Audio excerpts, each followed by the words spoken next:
नमस्कार, मी दीप्ती. इंग्लिश अभ्यासच्या आजच्या व्हिडिओ लेसनमध्ये आपलं मनापासून स्वागत.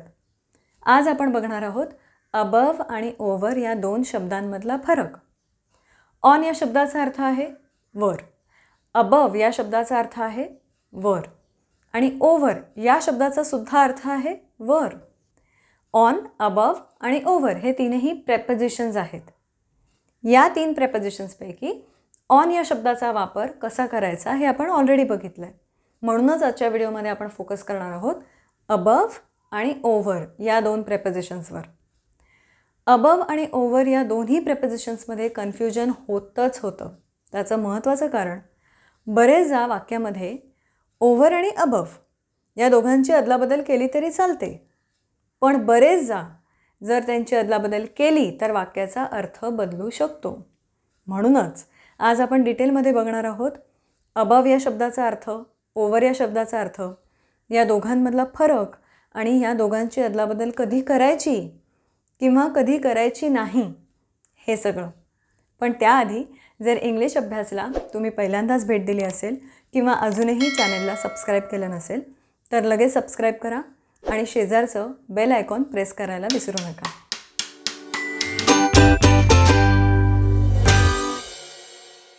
सगळ्यात पहिलं वाक्य आहे there is a book on the table. टेबलावर एक पुस्तक आहे. टेबलाच्या वर, टेबलाच्या एक्झॅक्टली पृष्ठभागावर एक पुस्तक आहे, म्हणून आपण ऑन हे प्रेपोजिशन वापरलेलं आहे. हे पुस्तक हवेत तरंगतं आहे का? नाही. एक वस्तू दुसऱ्या वस्तूच्या संपर्कात असते तेव्हा आपण ऑन हे प्रेपोजिशन वापरतो. हे ऑलरेडी आपण ऑन या प्रेपोजिशनच्या व्हिडिओमध्ये बघितलं होतं, म्हणून हे वाक्य मी तुमच्या फक्त रिव्हिजनसाठी आणलं आहे. हा जर कॉन्सेप्ट क्लिअर असेल तर आपल्याला अबव आणि ओव्हर कसं वापरायचं हे क्लिअर होईल. So there is a book on the table म्हणजे हे जे पुस्तक आहे हे टेबलाच्या पृष्ठभागावरती आहे. आता या टेबलाच्या एक्झॅक्टली वरती एक फॅन आहे. या टेबलाच्या वरतीच पण या बाजूला एक पेंटिंग आहे आणि टेबलाच्या वरतीच पण या दुसऱ्या बाजूला एक बल्ब आहे. जेव्हा या वस्तू टेबलाच्या संपर्कात नाही आहेत, म्हणजे हे पेंटिंग टेबलाच्या वर ठेवलं आहे का पृष्ठभागावर? नाही. हे लेवलनी वर आहे. फॅनसुद्धा लेवलनी वर आहे, टेबलाच्या एक्झॅक्टली वरती नाही आहे, पृष्ठभागावरती नाही आहे, लेवलनी वर आहे. हा बल्बसुद्धा लेवलनी वर आहे. अशा वेळेला आपण ऑन नाही वापरायचं. अशा वेळेला आपण अबव हे प्रेपोजिशन वापरायचं असतं. म्हणजेच I can say there is a fan above the table. There is a painting above the table. There is a bulb above the table. येतं आहे लक्षात? अजून एक, हा जो फॅन आहे हा या टेबलाच्या एक्झॅक्टली वरती आहे, एक्झॅक्टली वरती. अशा वेळेला आपण अबवच्या ऐवजी ओव्हर वापरलं तर ते जास्त योग्य ठरेल. There is a fan over the table. Over या शब्दामुळे आपल्याला फॅनची पोझिशन कळते की टेबलाच्या एक्झॅक्टली वरती आहे. पण पेंटिंगसाठी आपण ओव्हर वापरू शकतो का? नाही. पेंटिंग हे टेबलाच्या एक्झॅक्टली वर नाही आहे, म्हणून there is a painting above the table. Same with the bulb, there is a bulb above the table. इथे आपण ओव्हर वापरून चालणार नाही. आलं लक्षात? सो आता हे जे आपण डिस्कस केलं आहे त्याची रिव्हिजन म्हणून आपण अजून एक वाक्य बघूया. इकडे आहे एक दरवाजा, या दरवाजाच्या वरती आहे एक साईन. या साईनवरती लिहिलेलं आहे कीप सायलेन्स. ही कदाचित हॉस्पिटलची रूम असू शकते. कीप सायलेन्स अशी सूचना लिहिली आहे आणि दरवाजाच्या वरती आहे, म्हणून आपण म्हणू शकतो there is a sign above the door किंवा there is a sign over the door. Over पण का चालेल, कारण दरवाजाच्या एक्झॅक्टली वरती आहे म्हणून. म्हणून आपलं पुढचं वाक्य असं आहे can you see the sign. तुम्ही साईन बघू शकता का? ओव्हर द डोअर किंवा अबव द डोअर म्हणजे दरवाजाच्या वर. मग ओव्हरही चालेल किंवा अबवही चालेल, म्हणून इथे मी स्लॅश करून लिहिलेलं आहे. क्लिअर? सो अशा पद्धतीने आपण पहिला फरक बघितलेला आहे ओव्हर आणि अबवमधला. आता आपण बघूया दुसरा उपयोग किंवा दुसरा अर्थ ओव्हर आणि अबव या शब्दाचा. तो म्हणजे ओव्हर या शब्दाचा अर्थ आहे च्यावरून. च्यावरून असं जेव्हा जेव्हा आपल्याला मराठीच्या वाक्यांमध्ये म्हणायचं असतं तेव्हा आपण ओव्हर वापरायला हवं, अबव नाही. जसं की the cat jumped over the table. हे जे मांजर आहे, सपोज या मांजराने इकडून इकडे उडी मारली, म्हणजे पलीकडे बरं का, टेबलाच्या इकडे, टेबलावर नाही. टेबलावर जर या मांजराने उडी मारली तर वेगळं प्रेपोजिशन आपल्याला वापरावं लागतं. ते काय ते आपण वेगळ्या व्हिडिओमध्ये डिस्कस करूया. पण जर या मांजराने टेबलाच्या पलीकडे अशी टेबलावरून उडी मारली तर मात्र आपण ओव्हर हे प्रेपोजिशन वापरायचं आहे, अबव नाही. एका पॉईंटपासून दुसऱ्या पॉईंटपर्यंत गेलं हे मांजर, म्हणून आपण वापरतोय ओव्हर. मोशन आहे. हेच सेम अजून एक उदाहरण आपण बघूया याच अर्थाचं.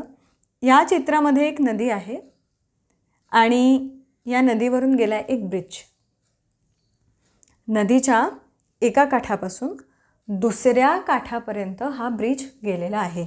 इथे सुद्धा हाच आकार येतो. इथे जसा हा आकार आला होता तसाच इकडे सुद्धा हा आकार येतो. म्हणून इथे सुद्धा आपण ओव्हर हे प्रेपोजिशन वापरू शकतो. म्हणजे there is a bridge over the river. पक्षीसुद्धा उडत आहेत इकडे, त्यांच्यासाठी सुद्धा आपण वापरू शकतो the birds are flying over the river. नदीच्या वरून पक्षी उडत आहेत. The birds are flying over the river. This is very interesting. Today's maths lesson, आजचा गणिताचा धडा, पास्ड ओव्हर माय हेड, माझ्या डोक्यावरून गेला.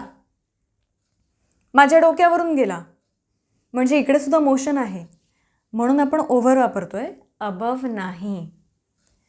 आजचा गणिताचा धडा माझ्या डोक्यावरून गेला म्हणून ओव्हर. सो हा आहे अर्थ ओव्हरचा च्या वरूनसाठी. अजून एक ओव्हरचा उपयोग आहे, तो म्हणजे जेव्हा आपल्याला एखाद्या गोष्टीला किंवा एखाद्या वस्तूला दुसऱ्या वस्तूने कव्हर करायचं असतं, म्हणजे संपूर्णपणे झाकायचं असतं, तेव्हासुद्धा आपण ओव्हर हे प्रेपोजिशन वापरतो. For example, he is putting a blanket over his mother. तो त्याच्या आईवर पांघरूण घालत आहे. तो त्याच्या आईच्या अंगावरती पांघरूण टाकत आहे. आता पांघरूण नुसतंच घडी करून त्याने त्याच्या आईच्या अंगावर ठेवलं आहे का? नाही.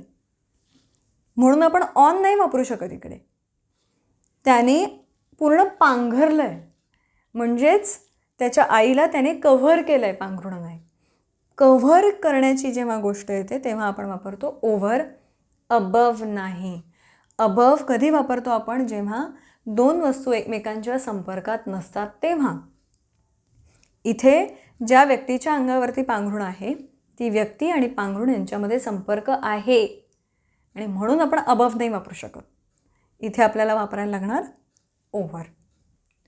ओव्हर अँड अबव या दोन शब्दांमधला अजून एक महत्त्वाचा फरक म्हणजे ओव्हर या शब्दाचा अर्थ आहे पेक्षा जास्त आणि अबव या शब्दाचा अर्थ आहे जास्त चांगला किंवा वरचढ. म्हणजे जेव्हा दोन वस्तूंच्या योग्यतेची किंवा दोन वस्तूंच्या लेवलची तुलना आपल्याला जेव्हा करायची असते, जिथे कंपॅरिझन येतं, अशा वेळेला आपण अबव हे प्रेपोजिशन वापरतो. ते कसं वापरायचं हे आपण बघणारच आहोत. सगळ्यात आधी आपण बघूया पेक्षा जास्त या अर्थाने ओव्हर हे प्रेपोजिशन कसं वापरायचं. I watch over 10 videos on YouTube a day. मी दिवसाला 10पेक्षा जास्त व्हिडिओज यूट्यूबवर पाहते. 10पेक्षा जास्त म्हणून ओव्हर 10. संख्येच्या आधी शक्यतो आपण ओव्हर हे प्रेपोजिशन वापरतो. म्हणजे 10 व्हिडिओज, 10 मँगोज, 5 चॉकलेट्स असं जर असेल तेव्हा आपण नेहमी त्या संख्येच्या आधी ओव्हर हे प्रेपोजिशन वापरायचं असतं. पण जेव्हा आपण वयाचा उल्लेख करतो किंवा तापमानासाठी एखाद्या नंबरचा उल्लेख करतो, अशा वेळेला मात्र ओव्हरच्या ऐवजी अबव लिहिलं वापरलं तरी चालतं. म्हणून मी इथे अबव लिहिलेलं आहे मुद्दाम. शी इज अबव 30 या वाक्याचा अर्थ काय होतो? तिचं वय 30पेक्षा जास्त आहे. इथे हा नंबर आहे म्हणजे ओव्हर लिहायला हवं, हो की नाही? पण इथे आपण वयाबद्दल बोलतोय म्हणून आपण अबव लिहिलं तरी चालतं. इन समर उन्हाळ्यात the temperature rises above 42 degrees. तापमान 42 डिग्रीजपेक्षा जास्त वाढतं. हा नंबर आहे, इकडे ओव्हर असायला हवं, पण आपण इथे तापमानाबद्दल बोलतोय म्हणून आपण इकडे अबव हे प्रेपोजिशन वापरलं. खरं तर नंबरच्या आधी आपण ओव्हर हे प्रेपोजिशन वापरतो. एक महत्त्वाचं एक्सेप्शन इकडे डिस्कस करायलाच हवं, ते म्हणजे इकडे 42 डिग्री आहे.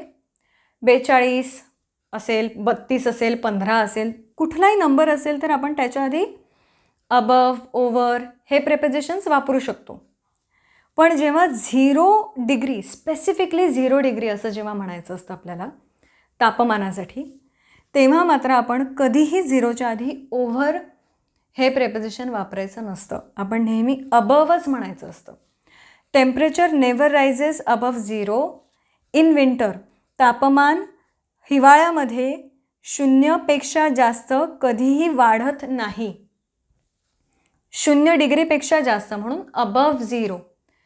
ओव्हर 0 डिग्रीज असं आपण कधीच म्हणत नाही. फाईन. सो हा होता ओव्हरचा उपयोग पेक्षा जास्त या अर्थाने. आता आपण बघूया अबव या शब्दाचा उपयोग जास्त चांगला, वर चढ या अर्थाने कसा करायचा. The plane is flying above the clouds. विमान ढगांच्या वरून उडतंय. ढग ऑलरेडी उंचावर असतात, त्यांच्या वरून विमान उडतंय. म्हणजे आपण कुठेतरी त्यांच्या लेवलची, त्यांच्या उंचीची तुलना करतोय, म्हणून आपण इकडे अबव हे प्रेपोजिशन वापरलं आहे. इकडे आपण ओव्हर नाही म्हणत. The plane is flying over the clouds नसतं. आय नो प्लेन मोशनमध्ये आहे, पण इथे आपण इन अ वे क्लाउड्सच्याही वरून प्लेन विमान उडतंय असं म्हणतोय. म्हणजे आपण तिथे कुठेतरी कंपॅरिझन करतोय आणि म्हणून आपण इथे अबव हे प्रेपोजिशन वापरतो. He stays in the flat above ours. तो आमच्या वरच्या फ्लॅटमध्ये राहतो. मी 2nd फ्लोअरवर राहत असेल, 3rd फ्लोअर किंवा 7th फ्लोअरवरती राहत असेल. आमच्या वरच्या फ्लॅटवर तो राहतो, म्हणून above ours. Her name is above mine on the list. लिस्टसाठी आपण नेहमी ऑन हे प्रेपोजिशन वापरतो, म्हणून मी इकडे ऑन आणि त्याला सर्कल केलं आहे तुमच्या लक्षात राहावं म्हणून. तिचं नाव माझ्यावर आहे लिस्टमध्ये. माझ्यावर म्हणजे लिस्ट, लिस्ट म्हणजे यादी. यादीमध्ये काही स्टुडंट्सची नावं असतील, त्याच्यात माझं नाव आहे, माझ्यावर तिचं नाव आहे. माझ्यावर म्हणून अबव माइन.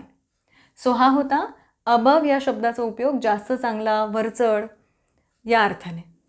सो हा होता फरक अबव आणि ओव्हर या 2 शब्दांमधला. जाता जाता मला तुम्हाला एक महत्त्वाची टिप द्यायची आहे, ती म्हणजे ओव्हर हा शब्द फक्त प्रेपोजिशन्स पुरताच मर्यादित नाही. ओव्हर या शब्दापासून अनेक शब्द तयार झालेत. जसं की तुम्ही over and over again he phrase ऐकली असेल. म्हणजे काय ओव्हर अँड ओव्हर अगेन म्हणजे काय, म्हणजे सारखं सारखं. मी तुला सारखं सारखं सांगितलं आहे. I have told you over and over again. किंवा तुम्ही ओव्हर स्लेप्ट हा शब्द ऐकला असेल. ओव्हर स्लेप्ट म्हणजे जास्त झोपलो. मी काल रात्री जास्त झोपलो. I over slept last night. किंवा तुम्ही ओव्हरवेट हा शब्द तर नक्कीच ऐकला असेल. ओव्हरलॅपिंग हा शब्दसुद्धा ऐकला असेल. म्हणजेच ओव्हर या शब्दापासून अनेक शब्द तयार झालेत आणि जर ते तुम्ही शिकून घेतले व्यवस्थित तर तुमची वोकॅब्युलरी खूप जास्त समृद्ध वाटेल. हे शब्द तुम्हाला कुठल्याही डिक्शनरीमध्ये सहज मिळतील किंवा इंटरनेटवरती सुद्धा मिळतील. अजून एक महत्त्वाचं वाक्य तुम्ही ओव्हर या शब्दासाठीचं ऐकलं असेल, ते म्हणजे come over here. Come over here म्हणजे इकडे ये, आणि कम हिअर म्हणजे सुद्धा इकडे ये. मग दोघांमध्ये फरक काय. कम ओव्हर हिअर म्हणजे ह्या इथे ये, आपण मराठीत म्हणतो ना, ह्या इथे ये. म्हणजे इकडे तिकडे जाऊ नकोस. तिकडे आहेस ना तू, तर त्या पॉईंटपासून इकडे ये. Come over here. So come over here इकडे ये, कम हिअर इकडे ये. त्याचप्रमाणे गो ओव्हर देअर म्हणजे या पॉईंटपासून डायरेक्ट तिकडे जा, इकडे तिकडे जाऊ नको. इथपासून डायरेक्ट तिकडे जा, गो ओव्हर देअर. सो त्या तिथे जा, आणि गो देअर म्हणजे तिकडे जा. सो अशा पद्धतीने सुद्धा आपण ओव्हर या शब्दाचा वापर करत असतो. So that's all for today's video. I hope तुम्हाला आजचा व्हिडिओ व्यवस्थित कळला असेल, आवडला असेल तर please hit the like button. जर तुम्हाला काही शंका कुशंका असतील, एखादा पॉईंट जर क्लिअर झाला नसेल तर पुन्हा एकदा व्हिडिओ बघा. तरीही क्लिअर झाला नाही तर मला कॉमेंट सेक्शनमधून कळवा. मी भेटते तुम्हाला पुढच्या व्हिडिओमध्ये. तोपर्यंत please take care of yourself.